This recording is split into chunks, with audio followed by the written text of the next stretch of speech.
All right, this is the Gorilla 7 Scheduling and Budgeting. We're calling it our Tips and Tricks class, which is the first time that we are ever doing a class like this. So it's going to be interesting, certainly exciting. Got a whole bunch of neat tips and tricks for you guys. So I'm going to wait another, it's like 3:01. So I'll wait one more minute and hopefully you guys can all hear me okay. And we're going to start in just a minute. So during the course of the webinar, if you guys have any questions, you're welcome to chat them into the chat. Let me see if I can get my chat up.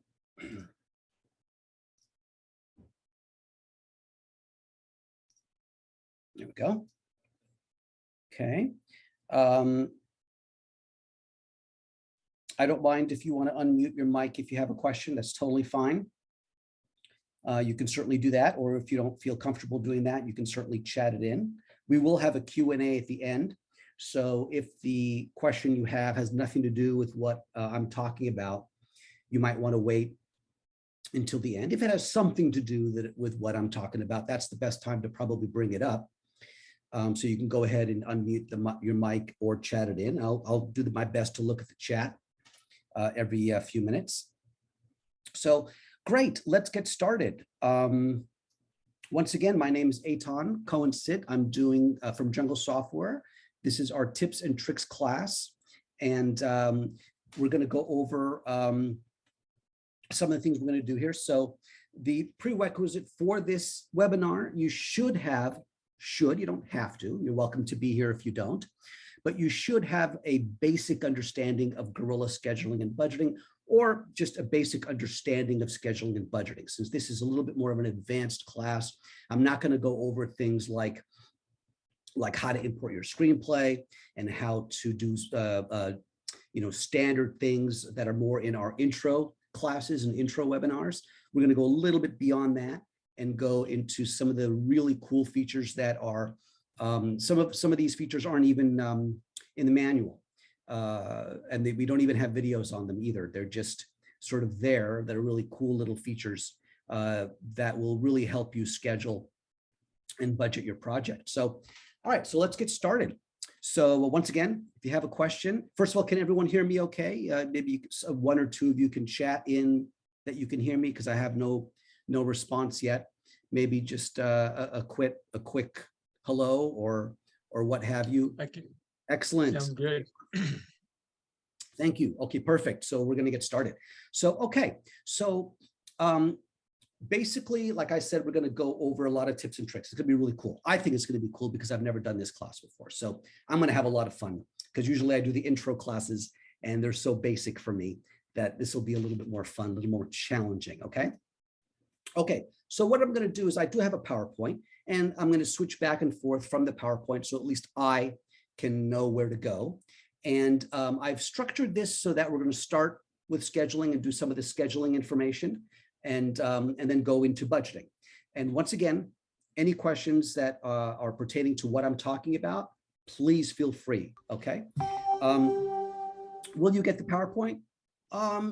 Sure, I can. If you email me directly, it's not something I'm going to post. I'd be happy to do that. Absolutely. There's not much to it. It's really just what you see now, 1, 2, 3, but I'll be happy to do that. So if you want to email me directly, and my email is Eitan, I'll put it here in the message. Oops.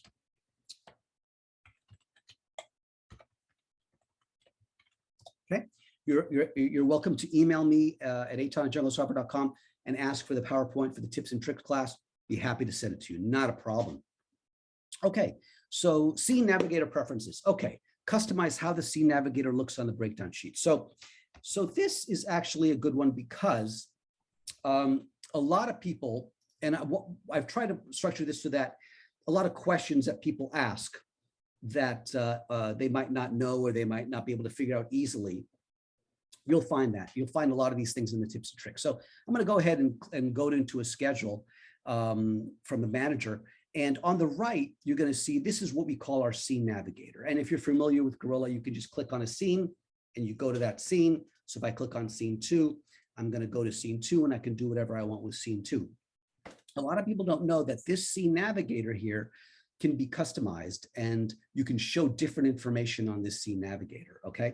And how you do that, there's a couple ways to do that. All the way on the bottom here, there is a, if you can see my mouse down here, there's an A to Z button. And if you hover over it, it's a scene navigator preferences, okay? If you click that, you're gonna see a whole bunch of options for the scene navigator. One of which is, how do you want to sort the scenes? Because what you're seeing by default is pretty much how the screenplay was imported. It's import order, not necessarily scene order, but import order, which could vary. For the most part, it's the same, but it not necessarily is the same, okay? So if you click this here, you can see that you can sort the scene navigator by different criteria. So if you want to do it by day, night, if you want to do it by your default strip board, okay, if you have a strip board yet, if you don't have a strip board yet, that's not going to work, or by episode number, or by episode number, scene number, or by INTEXT, etc. I have it right now just by scene number, because for me, I like it for that in scene number, but you can modify that and it'll sort this part here in that different criteria. Okay, so that's something that is important to know. So sometimes if you look here and you're like, oh, I don't know where scene XYZ is, it might not be sorted properly. Okay, so instead of scrolling all the way up and down 100 or so scenes, you can go down to the sort here and sort it by a certain criteria, and you'll hopefully be able to find that scene number very quickly. Okay, down here, all these check boxes here is scene navigator display. So this can populate what you want to see on that in that little box there, because there's only so much information we could put on it in that little box, right? So right now, the only thing I have check marked is show phase. And if you look up here, they're all the same. These are all in the principal photography phase, which is right here. So we are showing the phase. You don't want to see that. If you want to leave more room for something else and make it clear, because it's really just repeating principal photography, could be a little annoying on the eyes. And you could just disable that and not see it. Now this one says show shoot date and phase. Now again, this will only work if your strip board is completed. If your strip board is not completed, you're not going to see the phase and you're not going to see the shoot date. So notice if I click that in blue, you'll see there's the shoot date. And that's actually very helpful if you want to see that. It is underlined, which usually means it's clickable. So if you want to click on that link, it will take you to that shoot day. A lot of people don't know that.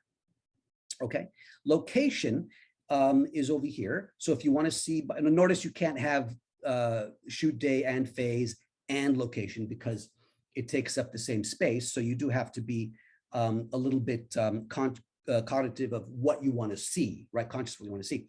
This is location. So here, Beverly Hills set, Chubby's apartment, it's Amanda's apartment, etc. And the location, remember, is not the set. Okay, the location is the physical location where you're going to shoot the scene. This is the set here, Hollywood or apartment, etc. This is the set here. This is the location here, and they are separate. Okay, it could very well be that the set has the same name as the location. That's very possible. But for example, if you're going to shoot a scene on Mars, the planet Mars, obviously the location, at least in 2022, is not going to be the planet Mars. It's going to be on a soundstage or what have you. So the location might say soundstage XYZ or studio XYZ, etc. But the set will say the surface of the planet Mars, for example, or you could have the set being the if you're doing the Titanic, the set could be the deck of the Titanic. But obviously, you're not shooting on the deck of the Titanic. You're going to be shooting on another, again, maybe a soundstage or maybe somewhere else. And the location here will be where you're actually shooting the location. So if you wanted to see the actual location, that's what that would be. Show episode number. Now this doesn't have episode. Notice this is NA not available because this particular schedule doesn't have episodes. And you could see up here, right next to scenes, there is an episode field. And if you have episodes, you can see the episode. That could be helpful too. Okay, and then this one is show screenplay, which I'm actually going to show in another slide. So we'll get to that later. Okay, so let's put it back to show phase because that's usually the one I want to see. I don't want to see episode. I don't need to see episode, and show screenplay is fine. So let me close that up. Okay, so now that's really helpful to see the Scene Navigator. You could also access it, I believe, up here under the View pull-down menu. A lot of people don't know this, but, and I don't know if it's because of the releases, you know, of the iPads and the iPhones that everybody is so used to, the younger generation. But look, I'm come from the old generation of the 80s, and this is how we would navigate through pull-down menus, not necessarily buttons. So you will see a lot of things up here on the pull downs that you're not going to see buttons for. Okay. So for example, how to display your elements. If you want to display your elements, one period or one parentheses. Okay. If you want to, and this is the Scene Navigator display over here that I just showed you that you can also access from the bottom. Okay. It's the same thing. Set language for day, night. That's another option that you won't see a button for. But if you want to set the language here, instead of English, we have French or German or what have you. You could set that language to be that. Okay. So a lot of things don't not look. I don't know if that makes any sense. Always look at the pull downs, because you're going to see a lot of things here. You know, merging, breakdown, duplicate. I mean, you will see some of them down here. Duplicate is down here too, but there will be a lot more information on the pull downs. Okay. So always kind of look at those to see what's there. So that's another tip. Okay. So let's go to the next one. The next one, oh, okay, excellent. This is what I was going to show you, the show height screenplay display. So when it comes to that, and that's obviously part of the Scene Navigator, right? But you can also access it here. Now notice, let me go to a scene that has some colors on it. There we go. So notice that we have our screenplay display here, and that's allows you to see the screenplay if you import it from a FDX or Final Draft screenplay. You can see the screenplay display, and then of course you can do online tagging. You can highlight a word and tag it and this and that. But once you're done tagging, or if you don't want to use the online screen, you know, if you want to do your tagging this way by clicking costumes and doing it that way, and without the screenplay display, you could certainly do that. The only advantage of having the screenplay display is if you really want to start tagging and you want to look at the scene and you want to say, okay, I need this and I need that. But once you're kind of done with that, you can turn it off. You can turn off the screenplay display. Now, why would you want to do that? Two reasons. One, now this is not the greatest example because I don't have too many scheduled elements here, but if I click here on hide screenplay display, you have more room now for the list.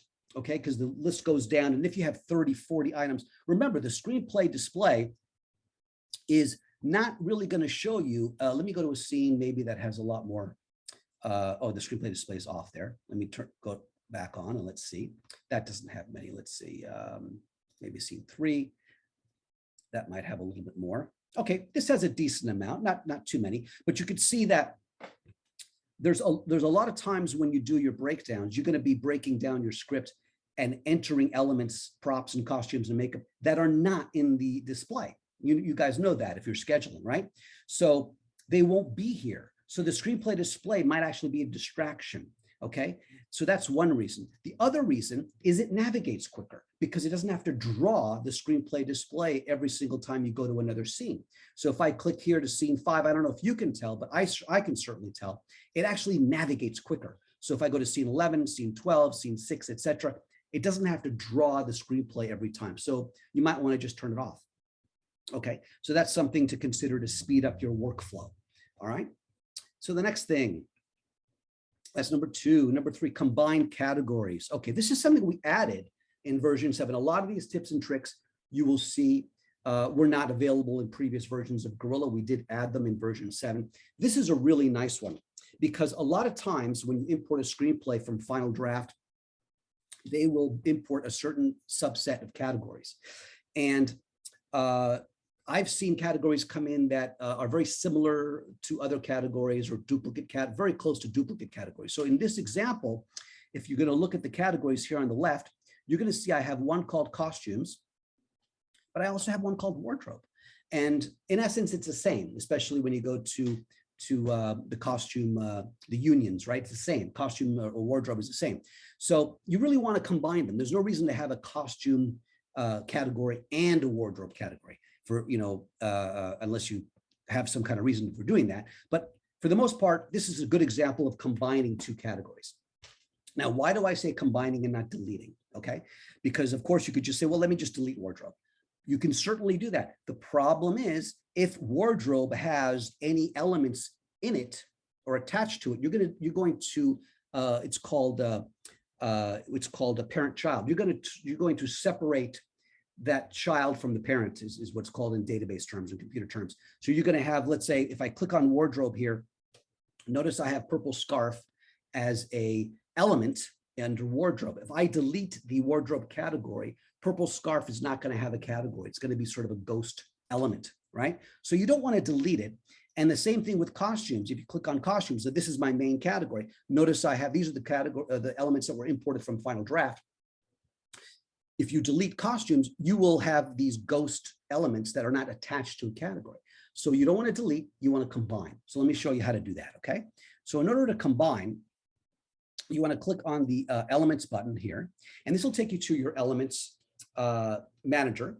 And you can, if you want to click on the filter button, you could certainly, this is another way to look at it, but you can certainly look at the costumes, and there are 9, I think there are 9 there. And it says here, right there, you notice it's really nice that it shows you that there are 9.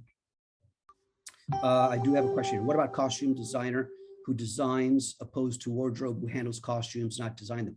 Well, again, you're saying costume designer, so that's not a category, all right? Costume designer is a crew member, all right? And that's a little bit different. These are categories. So categories that you want to put elements in for breakdown, okay? So the category wouldn't be called costume designer. That's a crew title. The category would be called costumes or wardrobe or costuming or something of that nature. But you can certainly have as many categories as you want. If you want to have a costume category and a wardrobe category and keep them separate, one for the costumer and one for the wardrobe assistant or something like that, totally fine. I'm just giving you an example of how to combine categories, okay? There are really no hard and fast rules to how many categories or what the names of the categories should be, okay? Aside from maybe cast members and props and things like that. That's sort of an industry standard. So, okay, so it shows you costumes, 9, and then if I go down to wardrobe, it says 1. So again, you don't want to delete it. So let's combine. So in order to do that, we're going to go under elements, and there is a new option here called combine categories, okay? And what we're going to do is we're going to select our primary category, which is costumes. In my case, my case, I want to do costumes, and then the secondary category as wardrobe. And what that's going to do is it's going to bring up a message that says your primary category is costumes, your secondary is wardrobe. You are about to combine the category below with the above primary category. And the little checkbox is delete secondary category. I can uncheck that, but I really do want to delete the secondary category. I don't want to have it here. So I click on combine and categories combined. So now if I go back to filter and click on costumes, notice that purple scarf, which was in the wardrobe category, is now moved over to the costume category, okay? So that's combining categories. So that's a nice feature. And also, if we go back here, notice here, wardrobe is gone on the bottom there. But if I click on costumes, notice that the purple scarf is now in the costume category, okay? So that's a nice little feature that we added. All right, the next one, again, the questions are great, so feel free to ask questions. I just keep on going because there's a lot of stuff, okay?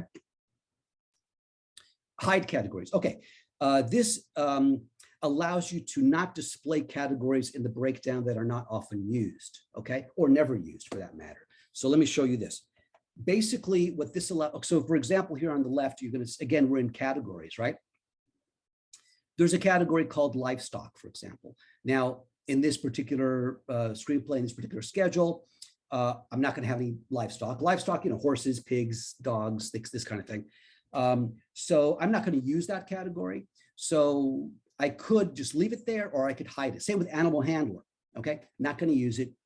I know I'm not going to use it, so there's no reason for it to be there. So I can hide it.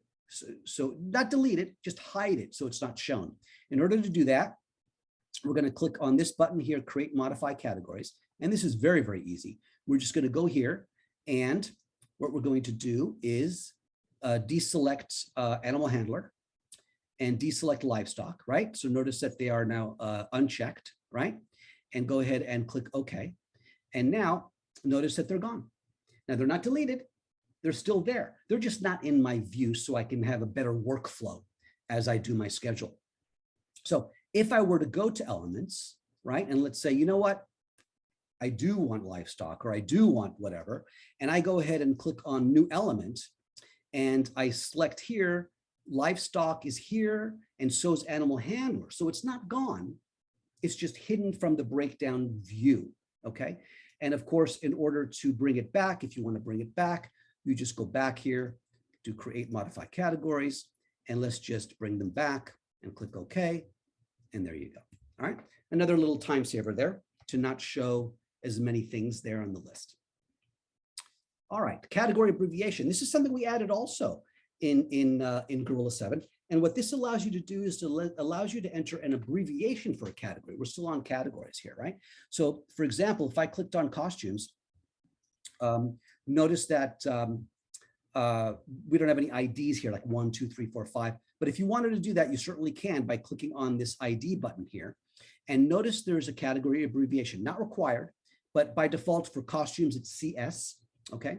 For vehicles, it might be VH or something like that. For makeup, it's probably MK, and you can change it to whatever you want. So let's say I want to start my IDs at 1, click OK, and notice that now before every element, before every costume, we have a CS1, CS2, CS3, CS4. And that allows you to basically just look at that element and say, ah, CS, that must be a costume, because CS is an abbreviation for costume, okay? That's another little nice tip and trick that we added.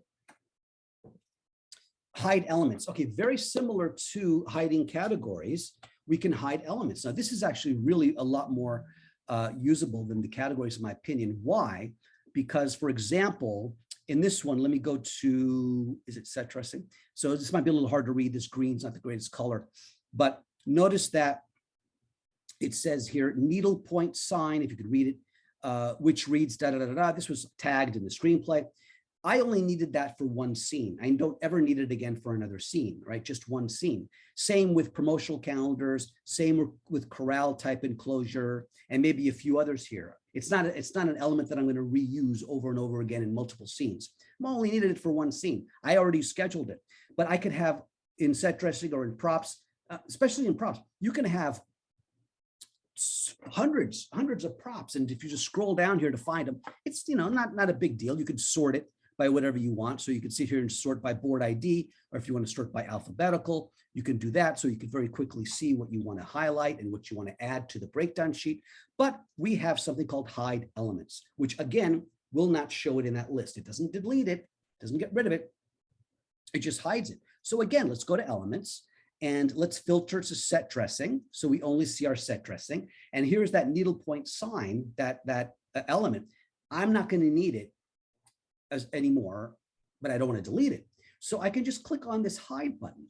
And you see it puts a little I with a slash next across it, which means it won't be show. Oh, I did promotional calendars, which is fine. I don't want that either. So let me do this one. Let me do this one. So I've got 3 now that are grayed out, that are not deleted, but I won't see them in the list.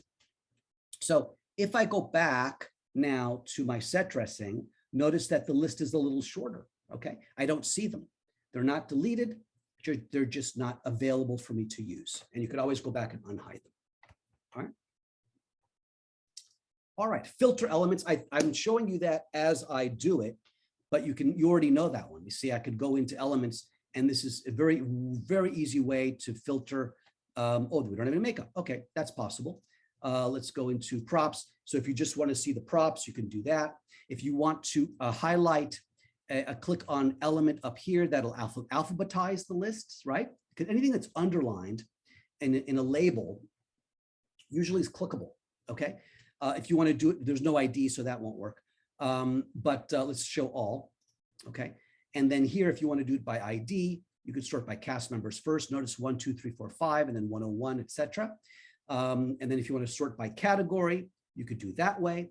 And just a nice way to organize your elements, because you usually have hundreds and hundreds of elements. So that's something that is very nice to do. Find elements, then delete, found, set, or modify. Okay, this is actually very advanced, because what this allows you to do is it allows you to find a set of elements and then do what you want to them, Okay, so a lot of people don't know that they can do this, but we're still in elements. Now, here's an example. If I go to props and notice that on the very bottom, I set this up just to do this example.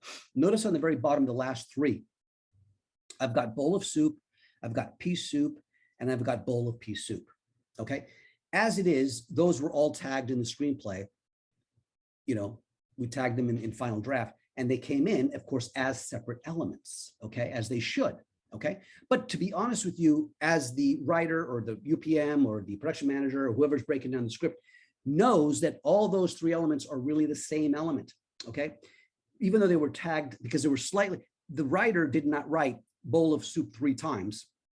He or she wrote bowl of soup once, pea soup in the next scene, and bowl of pea soup, maybe in the same scene, could have been in the same scene. So all 3 were tagged separately.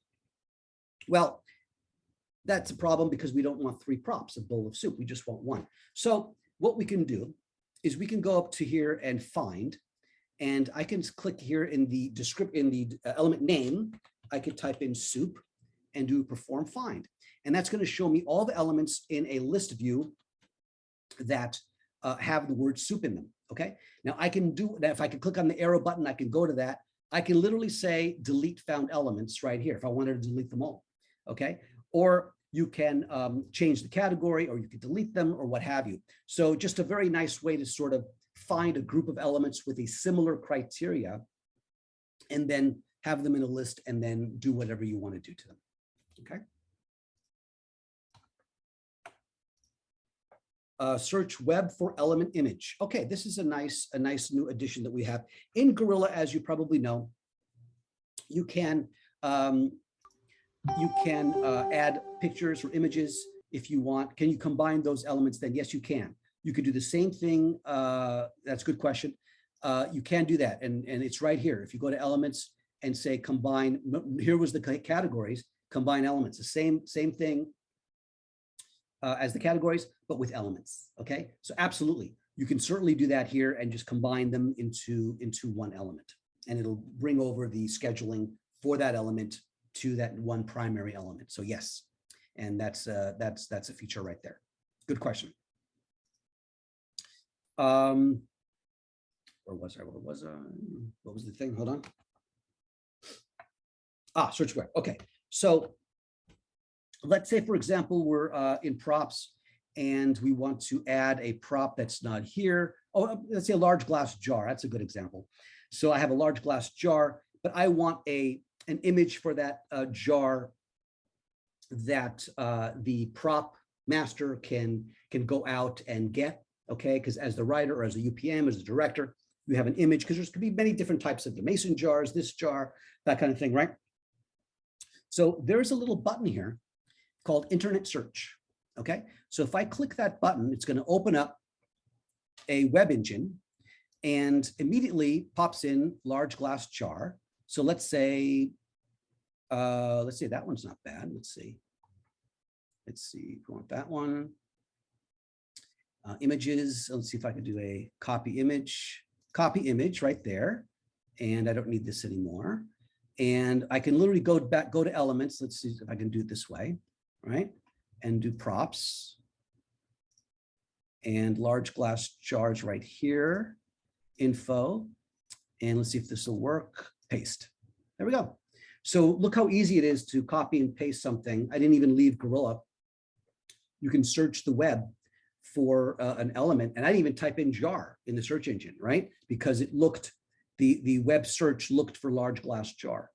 And then if I wanted to run a art department report, which is down here, art department, that report will show you the image of the element with the description. So that's our new web search, which is nice. Okay.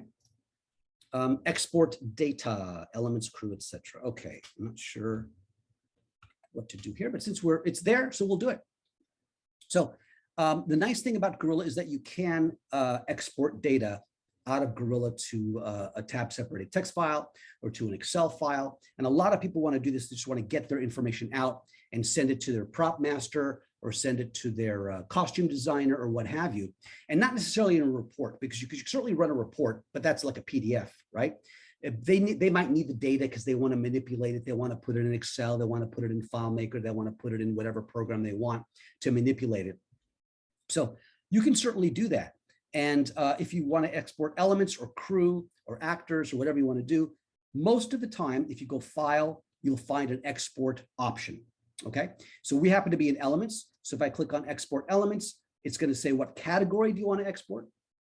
You can click on Costumes, for example, and then you can go over here and say, let me do this to an Excel file. Automatically open file. Let's call it Costumes, right? And click OK or Save. And it opens up an Excel, and here's all my costumes. And I can do what I want with it. I could save it into an Excel file. I could send it to someone, and again, manipulate it in whatever way you want. And you can do that with pretty much any module. Okay, I happen to be in Elements in the PowerPoint here. I think it said Elements and Crew, same thing. If I clicked on the Crew button, I think it's probably where we're going to go next anyway. But notice in under File, you'll see Export Crew. So very similarly, in whatever module you're in, you should be able to export that data to an external source. Okay, so that's a nice feature. All right, let's go to the next one. I know I'm going fast. Import crew from another schedule, import crew from Excel. This is another feature that is very powerful because a lot of times you have a list of crew that is in Excel, or you have a list of crew that you created for one schedule that you want to literally just move over to another schedule that is a different schedule, but you want to use the same crew. You want to type them all in again. That's a lot of work. Notice all these crew members here. If I wanted to use all these crew members again in another schedule, there's a way to do that so you don't have to literally type them all in again. Okay, so what you can do here, now I'm just going to show you how to do it. I'm not going to actually do it because I don't want to wipe this out. But if I clicked on File, Import Crew, there are two options here. One is from another schedule, which is very powerful. So if I click that, this is going to show me all the other schedules loaded in Gorilla from the project manager. And it'll show you here in the brackets how many crew members are attached or loaded in that schedule. Okay, so example here, time travel, there's 9, wild outdoors is only 1, but interviewing Norman, there's 5. So if I wanted to import those crew members into this schedule, or vice versa, if I wanted to go to wild outdoors, which only has 1, and import all these maybe 15 or so crew members into that schedule, you just reverse it. Just go to that schedule and do import crew. And they'll all come in with their titles, with their contact information, their phone numbers, their emails, their address, etc. Okay, so that's a very powerful feature. The other one is import crew from a text file or Excel. I say text, but I really mean Excel. Okay, now this is a nice feature too. If I open this up, it'll show you a map or a legend of how these Excel files should be set up, right? So you'll see that, and this is very easy to read. Notice there's labels down here. First name, last name, address, city. If you don't have a certain column, just leave it blank, right? So if I don't have a phone 2 for a particular crew member, just leave that column or that field blank. Email, if you don't have an email for that crew member, leave it blank, okay? And the crew title, if you want to import the crew title, you can do that now. We couldn't do that in Gorilla 6. But in Gorilla 7, if you have a database or an Excel sheet with the title, you can do that. So if your department head, usually the department head, as you know, the makeup head or the costume head or the DP or the electric gaffer, whatever, electrician, they have their set of crew members they want to use, and they'll literally they can send you now an Excel list. You just say, hey, do it like this, send them this Excel spreadsheet and say, can you just lay out your Excel, your people like this? And then you could give me that file. And then you just take 6 or 7 of these files, one at a time, bring them all in, and you don't have to manually enter your crew, okay? And then you could reuse that crew in another schedule if you want to, all right? So that's a really nice feature. So for example, I was going to do it, but I'm running I can see my time and I'm running a little late. So I'm going to move forward to the next one. But I was going to show you how to import that. It was just literally click that button and find the Excel sheet and bring it in. So let me move on to the next one because I think we're still in crew. combined crew titles, another very new feature. In fact, this is so new that we're releasing it in 7.06, which is the next update that we're releasing. We're in 7.05 right now. So if you have Gorilla, I don't know how many of you actually have Gorilla. This is not a feature that you have yet. We're releasing it in July with 7.06, free update. Of course, all our updates are free. If you have Gorilla, this is brand new. So what this allows you to do is to combine crew titles. So very similar to the combining elements or combining categories. You can go in and say, if I have two titles that are similar, right? Lighting technician and lighting gaffer or whatever, you can combine the titles. So in order to do that, and this will be again in version 7.06, you click on Manage Crew Titles. This is a brand new button right here, brand new in 7.06 that says Combined Crew Titles. This is new also. You won't find this in 7.05 and below, which shows you the little arrow, and in brackets, it shows you how many people. And in fact, if you click on it, you'll see who that person is. So this will show you who the DP is, right? If you have one with more than one, you'll see 2, 3, 4, 5. Most of the time, you'll only have one. Maybe assistants or something, you'll have more than one, or possibly in titles that you have multiple people, you might have more than one. But if you click the combine, you can now do a search for a primary title. Okay, you can literally type in, director or whatever you want. Let's say first assistant, first camera assistant, or first assistant director, or whatever. Let's try first. No, I'm sorry. I wanted to do, was it first? I forgot what, I had one set up, but I forgot which one it was. So let me just say director. Okay, so let's say I want to combine first assistant director with third assistant or second, or whatever you want to do. You click on it. And then it's going to say, select the second title you want to combine it with, okay? And you could go ahead and select it. And then what it'll do is it'll give you a dialogue that confirms, do you want to combine the first assistant director with the second assistant director? It gives you different IDs, which is correct. You click combine and you go ahead and do that. And everything will be combined in terms of their shoot days. It'll all be one. And it'll delete that second crew title, okay? That's a brand new feature we added. Coming in Gorilla 7.06. Okay, brand new. All right, let's see. Primary crew. Again, is another one. Another one that we literally added in 7.06. You don't have it in 7.05 yet, but notice these stars next to the crew. What this allows you to do is star or as flag a crew member as primary. Okay, so I'm going to add one more here. Let's see. I've got the first assistant director. Let's do first camera assistant. So if I click on info, notice there's a new checkbox here called primary crew. If I click on it, this crew member is now considered primary, right? Primary. So what that allows you to do is allows you to sort them at the top on a list, for example, or add them to a shoot day as primary. And I'm going to I think that's probably, hopefully that's the next thing I put in. Add, perfect. Okay. So now, for example, if I close the crew, I've got my breakdown sheets, I've got my crew, right? I've done that. I've done my elements. Now I'm ready to go to shoot days and create my days and create my board, okay? So if I click on the shoot days button, it's going to tell me to save, which is fine.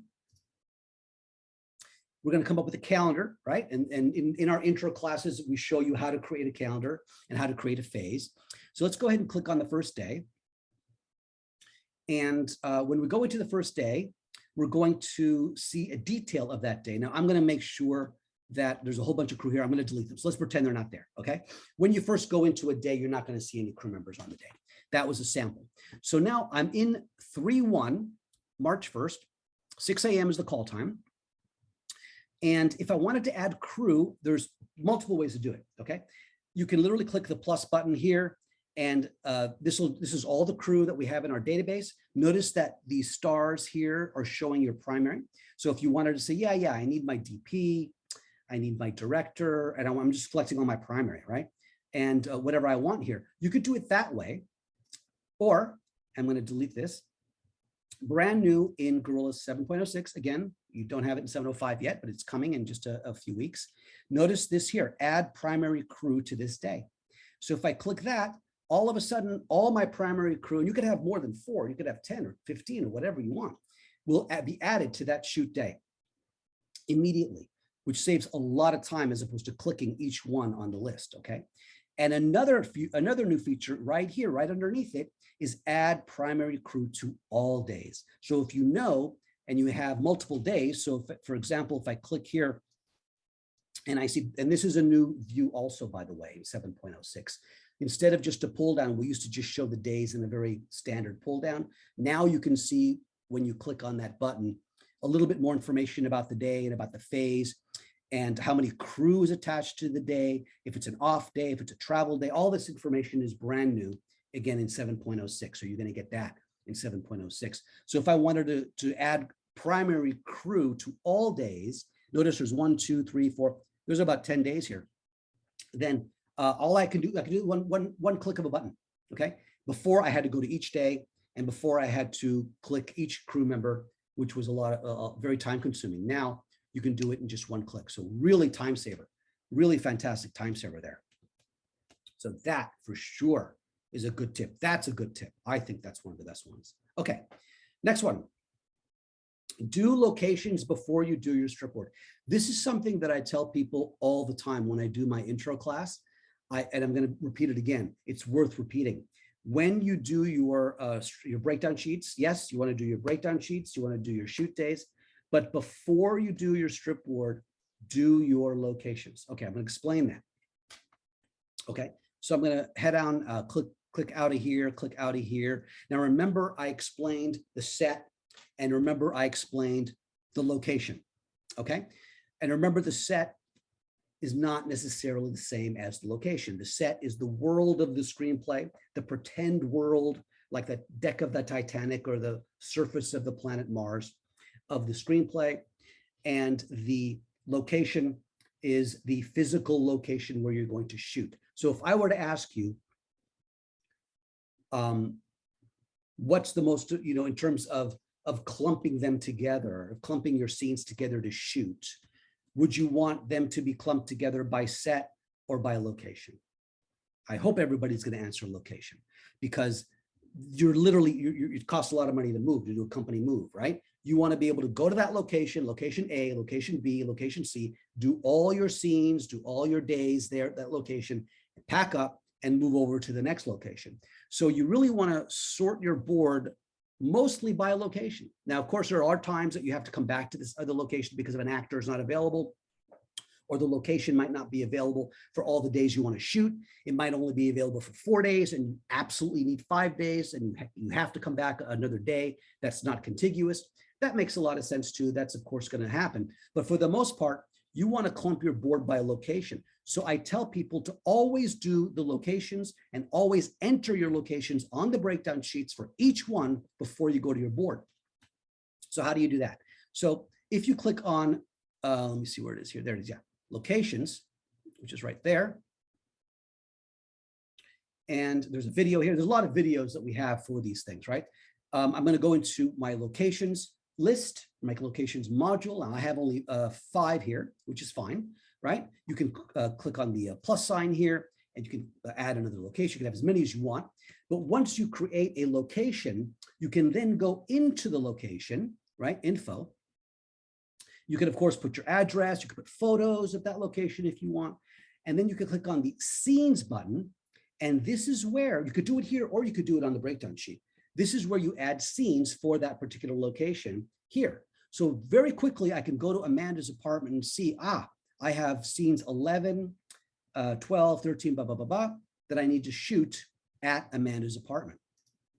If I go to Mr. Contini's office, let's go ahead and see what we got there. Looks like there's some shots there, which is great. We have some photos. We have a total address. We have a contact. We even have a budget. See that right there? There's a budget there for that location. If I click scenes, one scene, okay? So do we want that on only one day, or is it possible to split that on a day, then move to another location? Or is it so far out that it takes 3 hours to get that location, that day only? So we just got to schedule that alone. So that's something you need to know. So once you do this, okay, once you know what breakdown sheets are attached to what location, then you can go to the board. This is what I tell people. A lot of people don't do it, which is fine. But my suggestion is to do your location, because now here on the right-hand side, if you could see this column right here, this is showing me the location for the scene, okay? So Beverly Hills set, perfect. Chubby, basement, and Chubby. Well, that doesn't make sense, right? You don't want Chubby's apartment as a location, and then basement apartment as a location, and then Chubby's apartment. That's really doesn't make any sense. Unless there's some reason that you have to shoot it in the morning. You can only shoot it until 12 a.m. 12 p.m. And then the next day you're going to come back and shoot 6 to 12 p.m. I mean, that's possible too. And you would know that as the UPM. But for the most part, and then look at this, Chubby, basement, Chubby. That's done because scene 5, scene 6, scene 7. That's how the screenplay is written. It's written so that we're in Chubby's apartment with scene 5. Then we go to the basement for scene 6. And then we go back to scene 7 for Chubby. Well, obviously we're not going to shoot it that way. We're not going to shoot it in scene order, most likely. So let's do that. Let's do that. And let's bring basement down there. So now we have our Chubby apartment, and even this one, right? So let's bring this one down there. Now, of course, we still have to work with the basement apartment, but at least on day 3, we now have very clearly, because we did our locations, we can see those 4 scenes are going to be shot on day 3. Okay, let me go ahead and save that as our board. Okay, so that is what I mean when I say do locations before your strip board. Okay, so that is a tip that's going to save you a lot of time. Create your strip board. Okay, so that's what we're doing. So let me go to the board and show you a few little tips on the board. Okay, the nice thing about our board, of course, is you could do multiple boards. Okay, so this is just one board. If I wanted to do a different scenario of a board, all you have to do is click on New Board button right there. All right. And let's just call this board number 2. This is going to be our principal photography. So we're going to select that and select create board. And what this is going to do is it's going to create a brand new board, very clean board with all our shoot days at the bottom. And again, showing our scenes in import order, which happens to be scene order. Okay. And then of course you could do a sort. So now with a clean board, if I click on the A to Z button right here, which is the sort strips, now I can sort my board by location, then interior, exterior, and then scene number. That sounds good, actually. That's a good way to do it. And notice here, this will overwrite the existing board, the existing sort. So you don't want to do this on a board that you've already done. If you spent hours and hours and hours on a board that you sorted and arranged, maybe I should do the sort, the automatic sort. If you come and do this, it's going to give you a warning. In fact, so many people do this and make a mistake. We even make that as a big red alert dialogue. It says, hey, wait, are you sure you want to do this? This is going to overwrite your board. Okay, since it's a new board, I can say yes, because I already have the other board saved, right? So you want to do this on a new board. You always want to do this on a new board. So I'm going to say, yeah, go ahead. Let's do that. And look at all the beautiful colors, because what it did, and as you know how the colors match to the IE, the set and all that, it bring all Amanda's apartment together, basement, Chubby, and now I can go in very quickly and notice how easy this is. And this might you want to do 2 days, right? Maybe 2 days for that. I don't know, right? And notice how incredibly easy it is to do a board. Wow. And Contini is on its own, just like we said. Let's do a save, right? Wow, I'm done with my board because I sorted by location on the new board. Okay, so I've got 2 boards here for principal photography, right? I've got 2 boards. And if I click here on the board button, you'll notice I've got my default board, which is, it's called board 1 PP. And then my board number 2, which is active. The blue is telling me what's active. Okay, this is active. This is telling me the green is what's default. You will always default to the default board when you run a report. So if I run a report right now, a cast call sheet, crew call sheet, shooting schedule, breakdown summary, any report that I run is not going to be based on this board. Okay, it's going to be based on this board because this is the default board. So if you call me or call us and say, hey, my board is not right, or my schedule is not showing the board properly, first thing we're going to ask you is, what's the default board? Do you have more than one board? Right now, it's going to do that. You can change the default board if you want by going over here, actually, clicking right there. And then here, if I change this now to board number 2, that will be my default board. You can only have one default board, okay? You cannot have two, only one, but you can store as many boards as you want. Okay, how are we doing so far, guys? Is that good? Am I going too fast? Is it good stuff? Getting some good stuff? Okay, excellent, great. Yeah, this is, again, it's a little different than my intro class where I say, this is how you import a screenplay. This is how you do the da-da-da. I'm doing really some cool things. Excellent, I'm glad you like it. Okay, next one. Scheduling preferences. Okay, many options to set for scheduling, including calculating cast call times. Okay, so again, sorry, let me go back to, should I go shoot days? Whatever, doesn't matter. If I go here to extras, there's an option here, most people don't know this, called scheduling preferences. A lot of good stuff here, okay? Because basically preferences is stuff, as you know, if you use an app or if you use any kind of a Word or Adobe or whatever, it's all the different stuff that you put in there that you can modify things and change things. They all shove it into preferences, right? And so we have 4 different tabs here, each one for a different category, right? I'll disregard the first one, but if you go to shoot days, this will show you a few cool things. When navigating to call times from the calendar, default to cast or crew. I have it as cast, okay? I'll show you why. That means if I go to shoot days and I click on day 1, it's going to go to my cast tab, not my crew. Notice here, this is the second tab. It's not the first tab, right?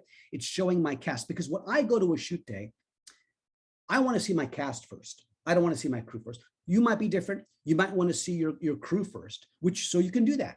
You can go into preferences and say, you know what? I want to see the crew first. So now if I close this and click on shoot days, it's going to go not to my cast as the first tab, but as to my crew. It's a small little preference, but believe me, it makes a difference to certain people. People want to either go to the crew, the first tab, or the cast, the first tab. Small little preference, but it's there. Another one, which is good, is, and I'm going to go back to shoot days, is this one. This is a big one. Do not auto-calculate call times. Okay, by default, this is unchecked. If you want to read this, you can.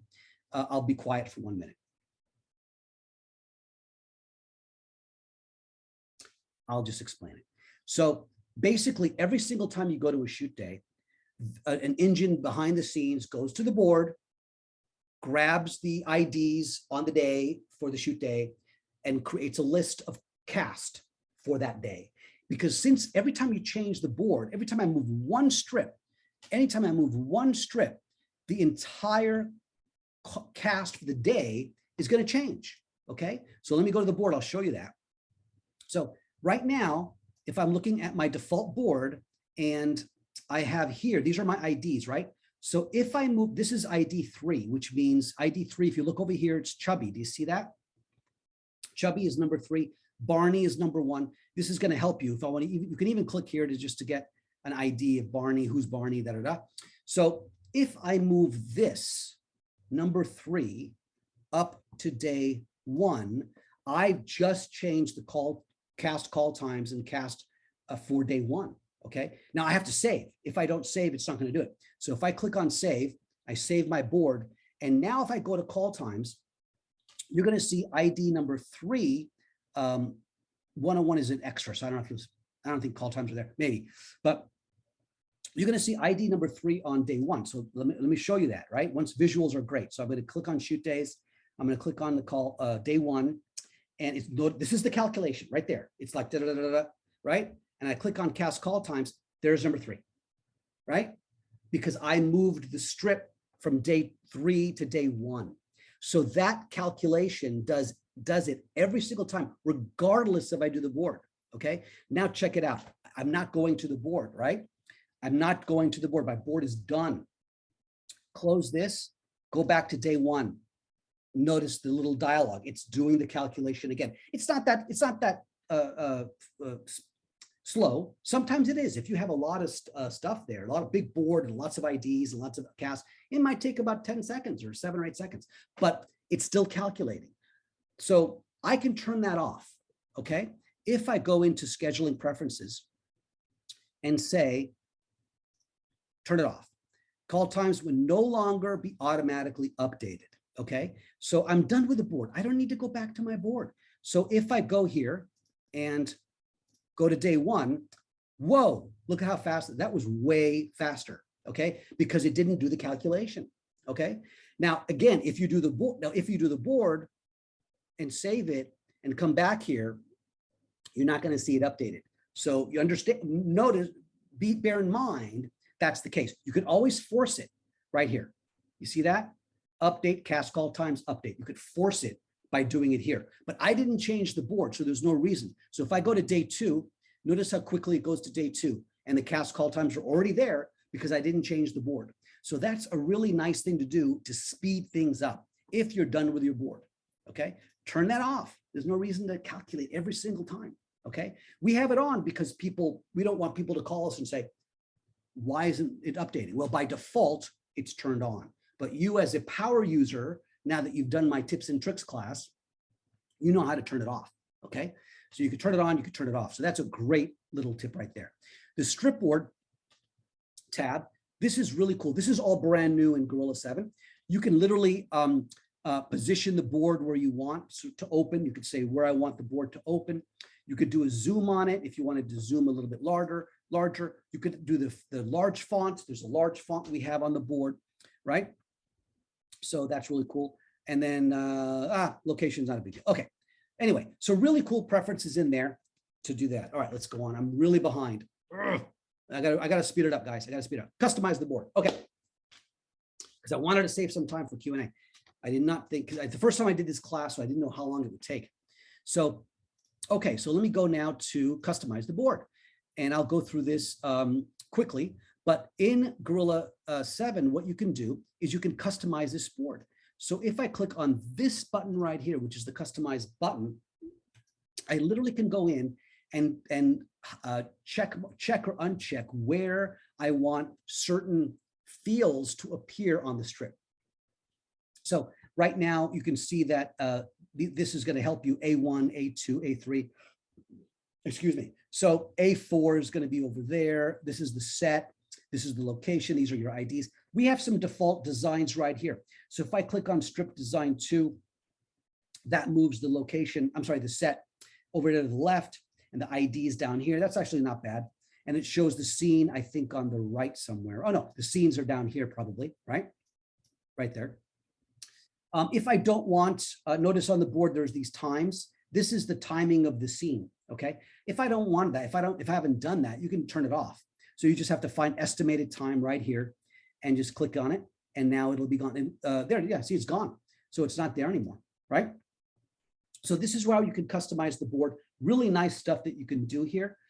Different designs that you can one-click strip designs already preset. And there's one that you can create your own. So if I create whatever I want here, deselect this, unselect that, move that, turn that off, click save my design, that design is saved and you can use that and load it at any time. You can only do one design right now. We might do more in the future, but at the very least, you have the option to customize one design. Okay, so that's the customize the board. Let's go ahead and save that. Delete multiple strips. Oh, okay, brand new that we released, I think in 705, if I'm not mistaken. But this allows you to delete multiple strips in one shot. Before, you had to click on a strip, click on delete, and gone. Now, it doesn't delete the breakdown sheet, okay? Scene, whatever scene I deleted, I think it was 3. The scene is still there. It just removed the strip. Understand that's a difference, okay? The strip is a representation of your breakdown sheets, okay? It's a copy of your breakdown sheet. So if I delete a strip here, it does not delete the corresponding breakdown sheet, okay? But there's a new option here that says delete multiple, okay? So if I go here, oh, let me do it and save. It wants to save first, which is fine. So let's go ahead and save the board and go to delete multiple, brand new in Gorilla 705, I believe. And now very quickly, I don't want to do it right now, but you can literally click, all these X's and it will delete multiple strips.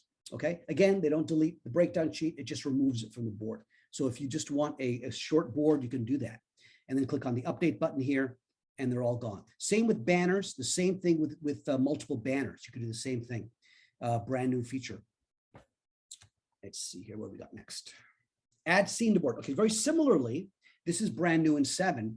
What we can do is we can add a scene to the board from the strip board. You couldn't do this before in Gorilla 6.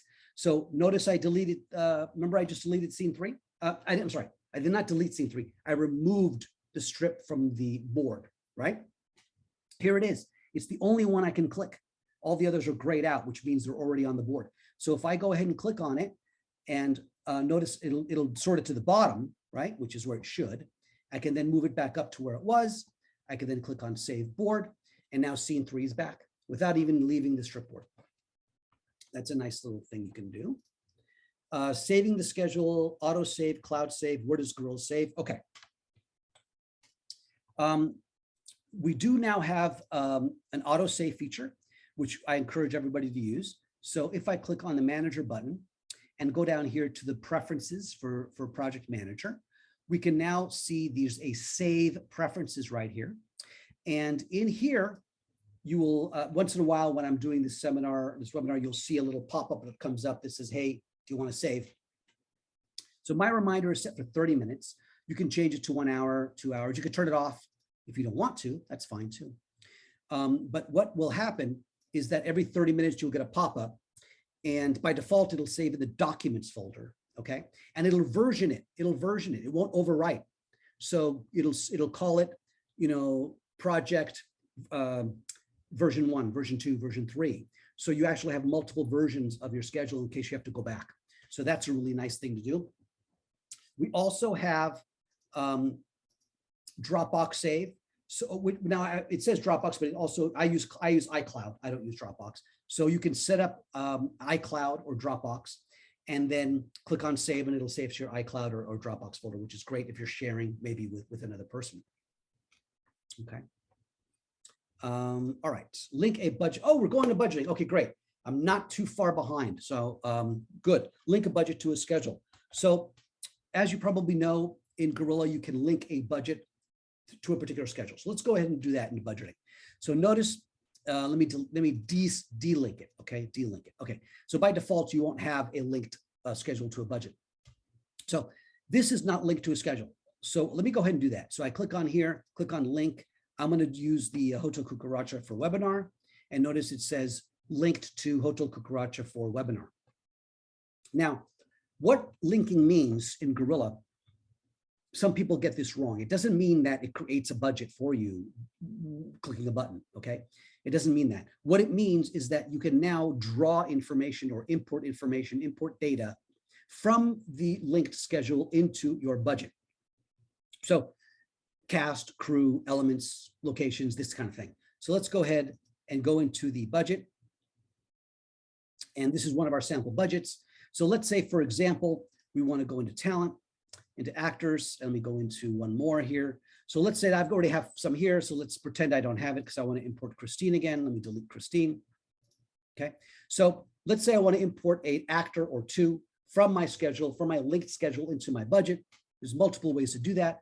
You can click the little actor button down on the bottom, or remember the pull downs here. You can go to edit, import scheduling, import actor. We're going to do actor right now, and click on import actor. And we're going to see these are the actors that are in my schedule. Okay. And these are rates that are entered in my schedule. They're not entered in the budget. Now, total days worked is 0 only because I deleted the schedule and imported it again. But if you run your day out of days report in the schedule before coming to the budget, your work days will be filled, right? So you'll see that Christine is working 5 days or 4 days or whatever. So that will be filled. And you could actually run the report right here. I'm not going to do that right now because it takes a second to do. But if you run the DOOD, day out of days report, before you import your actors, the days will appear. So let's go ahead and import Christine. Notice she comes in 1750. We have to make sure the day didn't come in as 0. That's why it's 0. But let's say she works in 2 days, multiplies that properly. And we can do this now for any actor. We can do this for crew also, right? So let me do it for a crew member. Let me go into a crew. You want to go to the category before you do the import. So let's say, for example, set operations, grip, and I already have some here, so pretend those aren't there. So we're going to go ahead and import our crew. And what we're going to do now is, this was a grip. So do I have a grip here? I probably have a grip somewhere here. There's electric. There's a gaffer. Okay, we'll do gaffer. That's fine. So what we can do, shoot days is 6, and the rate is 333 per day, right? No, per week. Per week. Notice this is per week. Per day is 124. I know these numbers don't make sense, so don't worry about them. So let's say per day. Yeah, I'd say per week. It doesn't. It's really low, but in any case, if I click this button here, I have an option now to import into 1 line or into 3 lines. If I do 1 line, it'll just create 1 line with the gaffer with that rate. But if I do 3 lines, what it's going to do is it's going to do prep, shoot, wrap, and it's going to put in my prep, shoot, wrap days, okay, and the rate. So that's really, really cool. Very, very very helpful in terms of time. What are the prep, shoot, wrap days? So in preferences, you can go to budget preferences. There's a new button here, new tab called prep, shoot, wrap. So in every budget, you can set your prep, shoot, wrap. So let's say you want your prep to be 2, your shoot to be 6, and your wrap to be, well, wrap should maybe be 1. Not, you could change that if you want. But in any case, when I do now a prep, shoot, wrap, those values will come in for those 3 line items. And then you could just enter the rate if you want, okay? So that's importing crew. That's pretty simple. Importing from the rate book. Okay, wonderful. So let's go to our DP. And I probably already have a thing here, because let me delete. Let me delete the line item here. Perfect. So let's say, for example, I want to import a rate from my rate book. Okay. So let's say for shoot, Gilliam is my DP, and I think this is already there. Okay, I'm sorry, this is already there, so I'm going to delete. Let me go in and do that. Okay, done. No rate for my DP anymore. So let's say I want to enter a rate for my DP. Now I can certainly put in 5,000 or a week or whatever I want to enter. But if I want to grab a rate from my rate book, all you have to do is click on, let me clear this out first, clear rate. Go here, rate book, clear rate. I'm sorry, I already did that. Let me try it again. There we go. Let's find our IATSE. This is the union. You got to know a little bit about what you're looking for. I happen to know that the camera is a 600, local 600 for LA. And here it is, 4740. I go ahead and click that, and notice it popped in. So look how easy it is to grab a rate from the rate book, whether it's a SAG rate, a union rate, or any one of the locals, the IATSE rates, they're all in the rate book. So it's very easy to grab a rate from the rate book. To see what that is, if you click on this button, this will give you very detailed information about that rate, okay? This was brought in from the rate book. This tells you the effective dates of the rate, what agreement it is, what the schedule, what the overtime, etc. You can obviously clear it if you just want to click clear, but that's very easy to import a rate from the rate book. Budget globals, okay. Globals are a really nice feature. And what global is, it allows you to set a value for a name that you can then modify later, okay? So, for example, let us see what is the best way to do this. If notice these globes here. There are 3 of them. Each one indicates the possibility to add a global to this line, okay? Usually it's done for rates, okay? But it could be done for days, it could be done for weeks, it could be done for anything, right? So if I were to click on this globe right here, these are rates that I already created as globals, okay? So if I go ahead and select shoot, I'm sorry, not shoot, that's the prep, shoot, wrap. If I do crew rate level, let's try 3, 1850. Notice it pops in 1850. Now it overwrites the rate that I put in from the rate book, right? But 1850 is now a global that I put in. This little flag indicates that this is a global rate. What that means, if I go into my globals and I go ahead and change 1850, now I'm not changing it on the budget. Notice I'm not going to do it there. I'm changing it here. Let's say I change this now to 1900. Notice what's going to happen when I close this. it changes to 1900. Now, it'll change to 1900 everywhere in the budget. So if I have put in a global rate of 1850 for a particular crew member using that global rate in 10 different places in the budget or 20 different places in the budget, if I go to the source and change that to from 1850 to 1900 or 21 or 22 or go back down or whatever, it'll change it globally. That's why it's called global, globally throughout your budget. So you don't have to go and find all the 1850s and manually change them to 19. Okay. So global is a very, very powerful feature. Oh, prep, shoot, wrap. I already did this, but I'm going to do this a little more.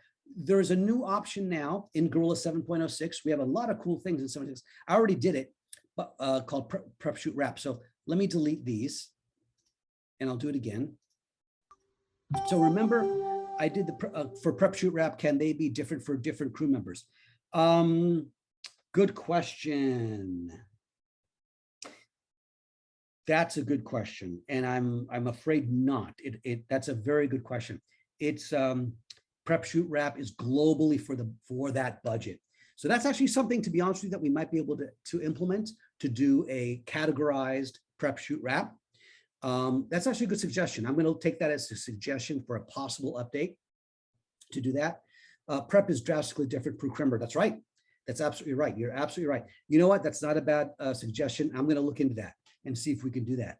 But if it wouldn't be that difficult. We just have to create a category and then attach the prep, shoot, wrap to a category. Not too difficult to do. It is definitely doable. That's a good question. Okay, so but right now it's one. It's just one prep, shoot, wrap. So if I click on this is a new button right here. If I click on prep, shoot, wrap, what it'll do is it'll create globals for my prep, shoot, wrap. Okay, and then I can go ahead and use those globals. Now, here's another. This is you want to know something? Try this. If I do it again, okay, I might be thinking something here. Prep, shoot, wrap. If I go to prep now, if I change this to 2, right? This only allows maybe 5 characters. I don't know if it allows more than 1 character. 2, right? And then go in here and do, let's say prep is 4, and shoot is 6, and wrap is 1. Okay, so I did it in globals. Okay, this might be pretty cool. Yeah, this might work. So it's in a global though, right? It's not in the prep, shoot, wrap. So I wonder if the default will still default to this one, but they're in globals, right? So I can now go in and easily attach a global from prep 2, shoot 2, wrap 2. So you know, you kind of have it. You kind of have. Maybe it's not quite as elegant, you know, but yeah, kind of works. Okay, cool. Thanks. I like it. Accounting. I think this is the last one before our Q&A, guys. I'm going to cheat. Hold on. Oh, 4th level. Okay. No. So accounting, 4th level, and then we're going to do Q&A. All right. Okay. Accounting is a really, really, really nice feature. I never do it in the intro class. Okay.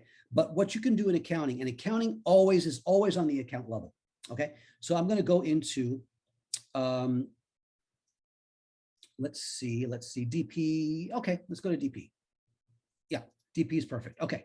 So let's say we've got $25,000, $26,000 we got to pay the DP over the course of the film. Okay, maybe 6 weeks, 8 weeks, 10 weeks, or whatever. Maybe you're going to pay them weekly, bi-weekly, whatever. There is, notice here in the account module, there is a paid column and there is a variance column. That's only here on the account level, on the orange level. What this allows you to do is allows you to come into the budget and kind of use it kind of like QuickBooks. Okay, you can do an expense for the DP every week or every 2 weeks or whatever, and at the end of the budget or at the end of the film, you can literally do a budget balance report. So let me show you how that works. Okay, so for example, if I go in here and say track expense, and do I have an account? I don't know if I have an account. Hold on, you do have to create an account first. So let's click on accounting. And I don't think I have one yet, do I? Oh, I do. Perfect. And feel the grip. So I already have one for I called it new account. Terrible name, but I called it new account, and I already added 2 to grip. Okay. So if I go in here and say, let's go to track expense, okay? And I'm gonna pay new account, right? Perfect.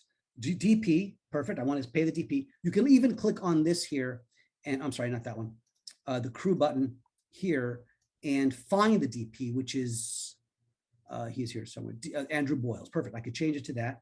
I could put a note here if I want, you know, first payment and an amount. So let's say we're going to pay the DP $3,000 and click done. Okay. So now what I've done is you could see paid 3,000, variance 22,000, right? 22 is and change. So I could come back next week and do another payment. So let's say I do that again and new account. Now the date will be, you know, 7/3 or 7/5 or whatever the next week is, right? Not wouldn't be the same thing. DP, I could change that to Andrew again. Go ahead and change to Andrew, right? Yeah. And let's say this time we paid him 3,500. Okay. So notice you're doing sort of an account of tracking expenses, paid expenses. You could do it for crew. You could do it for items, camera equipment, rental equipment, location expenses, anything that's in your budget on the account level. Okay. You just have to do it on the account level. Notice I can do it for first assistant camera, camera department, camera funds, anything. And what this is doing is just creating like in a QuickBook, right? And then what you can do is you can do a report called track expenses. And let me go to more reports and expense tracking, track expenses, transactions. I think that's it. And all dates. And there we go. Andrew, da, da, da, da. And you could see that we're tracking expenses against our budget. Okay. And you can even do a budget balance report. And this is actually pretty cool. But I'm sorry, not that one, this one. And what this does is it'll say the whole budget, the top, it's sort of an account view, right? Paid column, outstanding column, right? So that's a really nice report. Okay, I think we're almost fourth level printing. Oh, I added too much in here, guys. Okay. Fourth level, because I wanted Q&A. All right, fourth level. I'll do fourth level quickly. All right, because this is really, we do have a video on it. And the nice thing about the fourth level, I'll do it quickly. The nice thing about the fourth level, I'll go to wardrobe because I think I have one for wardrobe, costume rentals. Let's try that. The whole point of the fourth level is that you can assign your keys to create a budget in Excel very simply, send it to you, and you can import that into your master budget. Okay. So for example, if I send my costumer, hey, I need, or makeup person, whatever, I need to know what I need. So with a budget. So can you please create a quick Excel budget, send it to me in Excel. They don't need Gorilla. They don't need to log into Gorilla. They don't need their own copy of Gorilla to do a quick budget. And you could import that data right into the detail line item. Okay. So for example, if I click here, costume rentals, I think it's costume, fourth level. Check it out. Fourth level. This is the pink level, the fourth level. I'm going to go ahead and import down here. There's a button that says import. And I have a sample here. Gorilla 7. These are samples are all in Gorilla. And fourth level samples, these are all fourth. Oh, this is makeup. Okay, so forgive me. I'm putting makeup in costume. Okay, so I know that's going to sound look a little weird, but I don't have a costume when I have a makeup. Okay, so check it out. It's just 4 columns. My first column is the description. My second column is the amount. My third column is the quantity. And the fourth column is the rate. You don't need a subtotal because Gorilla is going to subtotal. If I scroll through them, this is showing you the Excel spreadsheet right here. That's it, right? Click on import. Boom. I import my makeup into costume. Okay, it kind of works. Makeup budget from my makeup person into my detail level. Click close. Notice right here that the subtotal updates. This is showing you the old rate. Okay, it's the old rate. It's not, that was there before, right? So just, I mean, you can delete it if you want, and then it'll show the imported rate, right? Yes, absolutely. All you have to do, just like the crew, that I'm answering a question in the chat, is about the templates. All you have to do is, let me see here, new Finder window, go to documents, go to Gorilla, go to other budget additions, go to fourth level samples right there. Okay. This is it. This is what I imported right here, right there. Okay. You could give that to them. That's all they need to do. 4 columns. That's it. No more columns. Okay. Because that's the only thing that's going to import. Here's this for camera, right? For your DP, because the DP does their own budget. They're not going to let you do the budget that they, they're going to do it. They're going to dictate the budget, right? So yes, that's what you want to send them right here. 4th level import samples. Okay. And that is in Gorilla 7 other budget additions. Okay. That's 4th level. Really nice feature. And the nice thing about the 4th level is it can print on the detail report. Okay. So if I go to my detail report and click on detail classic, you have an option to print the 4th level on the detail. This is my budget summary. There's nothing there. But if I go in, that's my top sheet. And then if I go somewhere here, there we go. Can you see it right there? That's my 4th level. That's the Excel spreadsheet printed in the detail level of my Gorilla budget. Okay. That is awesome. That is so cool.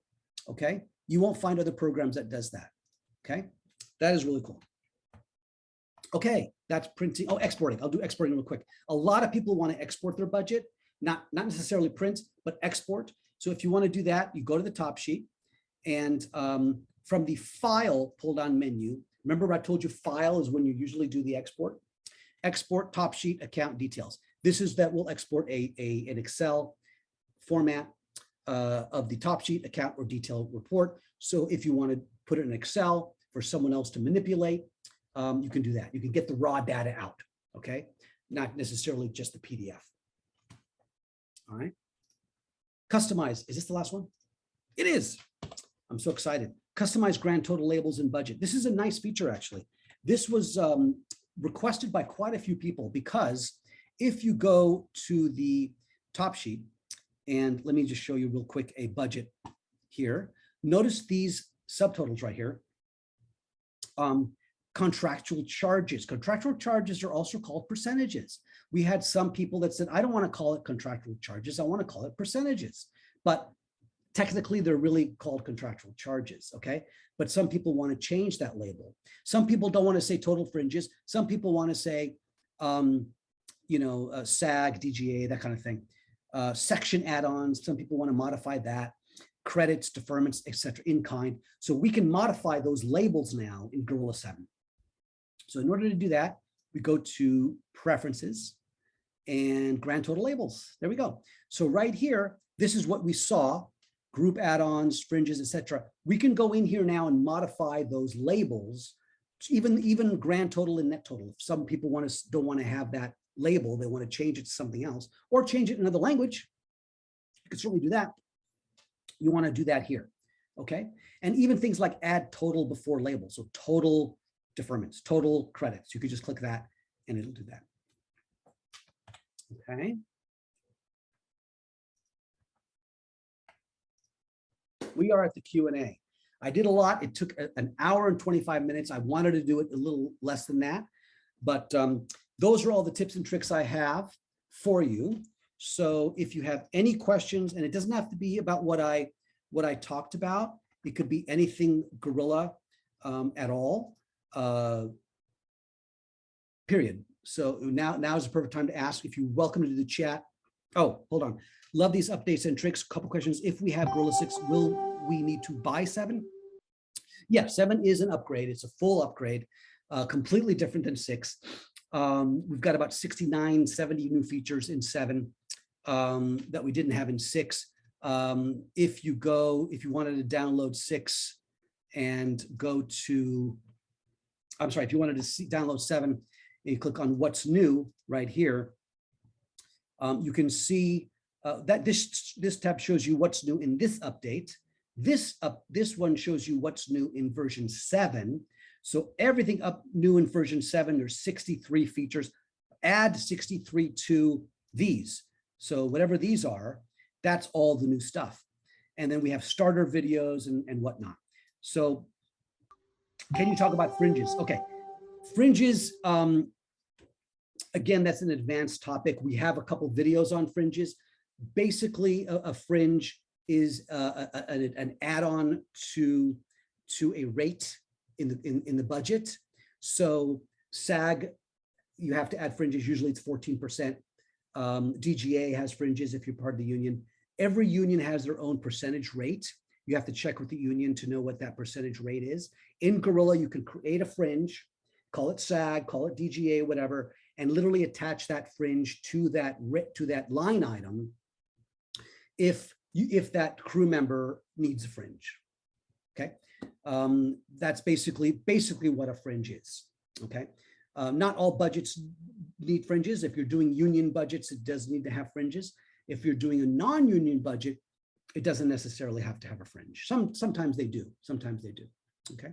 Have you worked on being to upload the breakdown into Script E? I do not know what Script E is. Maybe you can. Never heard of Script E, so maybe you can tell me what that is. Oh, Script Supervisor. Is that a Script Supervisor program? Is that what that is? Oh, okay. Have not looked into that. I don't even know who they are. I'll Google them and check out to see if that's something that we can do. I'm not sure what their file format is. Yeah, go ahead. Because when you are Script Supervisor, you have to do a breakdown too. And when I end up doing both line producing and script supervising, I have to do the breakdown twice. Got it. So I'd love it if you guys could communicate. I've never heard of them, so I'll certainly look into it to see. I'll certainly look into it to see what if they can do an import, for example. Do they? Yeah, import I from can Final send you Draft? his email. Okay. Yeah, we upload from an FDX file. Okay. So I've tagged, but I've also, it could be on their end because I've tagged an FDX file and it won't bring in all the elements. Right. Either. Yeah. So it's probably on their end, but. Yeah. No, it is. The tagging in the FDX file is very complicated. It shouldn't be that complicated, but it is. But I was wondering if maybe tagging in your program might be an easier import or something. We don't have an export of our. Tag. We don't have it's HTML or not HTML, it's XML. We don't have an XML export of our schedule, something that we actually are thinking of doing in the future. But it's a lot of work to get everything into the XML file because as opposed to Final Draft, you just need the screenplay.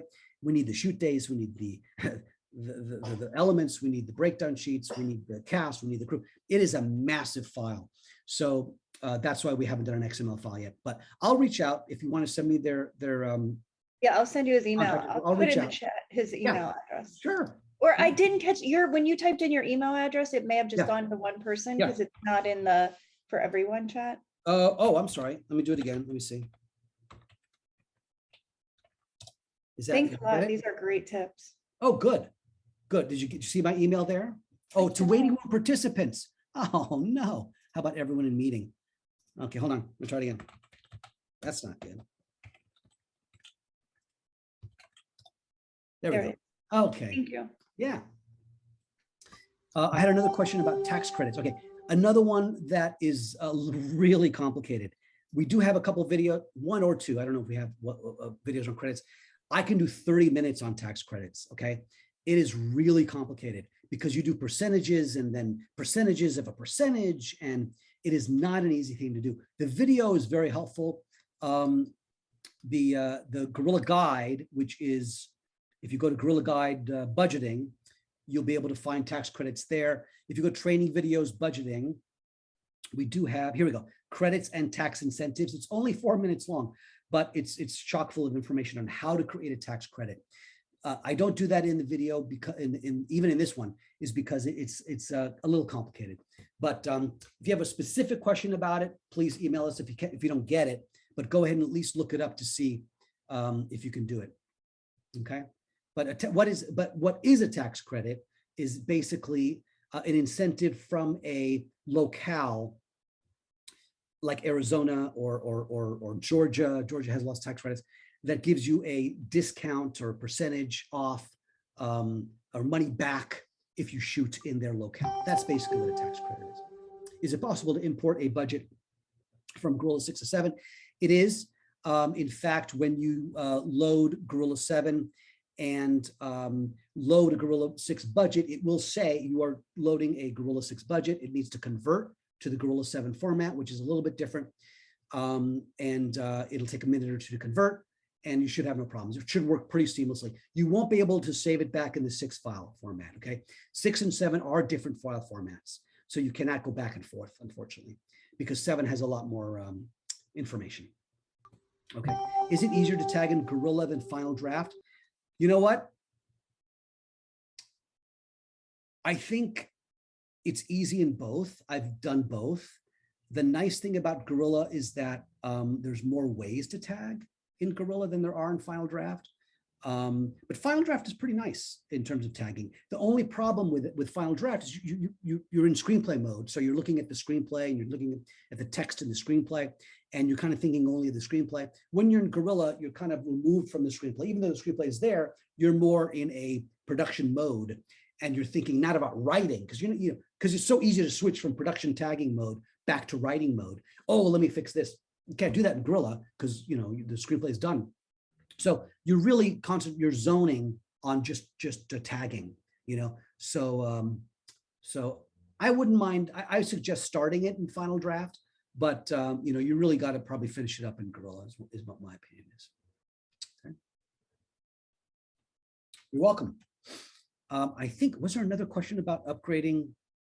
Oh, before anyone leaves, I did want to offer this because my partner said offer this. I did not offer it in the last one. So I will offer, she said, go ahead and do this. She my blessing. Anyone who is in 6 and wants to go to 7 or is thinking of going to 7, if you do want to go to 7, whatever, if you get the monthly or the upgrade thing or the yearly, whatever you get, we will offer you a free copy of either, it's your choice, the Gorilla Ratebook, the 2022 edition, which is what I showed you how to import data, right, from the Gorilla Ratebook, which is cool. Or you can get a free copy of Koala Call Sheets if you want. Koala Call Sheets is our call sheet program. So that's free if you in the next, let's say 3 days, right? Let's say 3 days, if you guys are interested, anyone here is interested. And if you do, email me, you have my email and say, hey, I was in the seminar, I got my Gorilla, or tell me what I should do to get my free copy. So, but you got to get a subscription to either the monthly or the yearly, whatever you want. And I'll be happy to give you one of those add-ons. Okay. So you're welcome to have that. Just email me directly and I'll do that. Okay. Anything else? Any other questions, guys?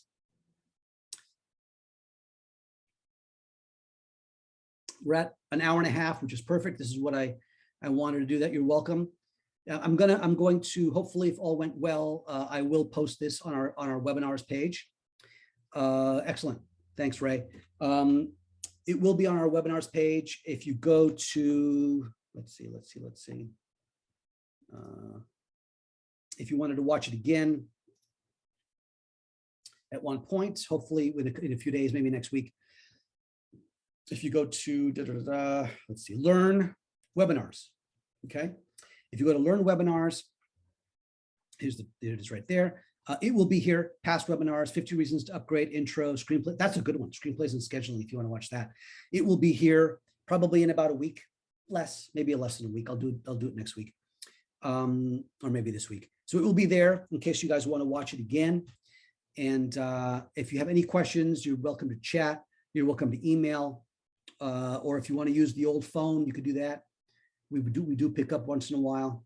So you're welcome to do that, okay?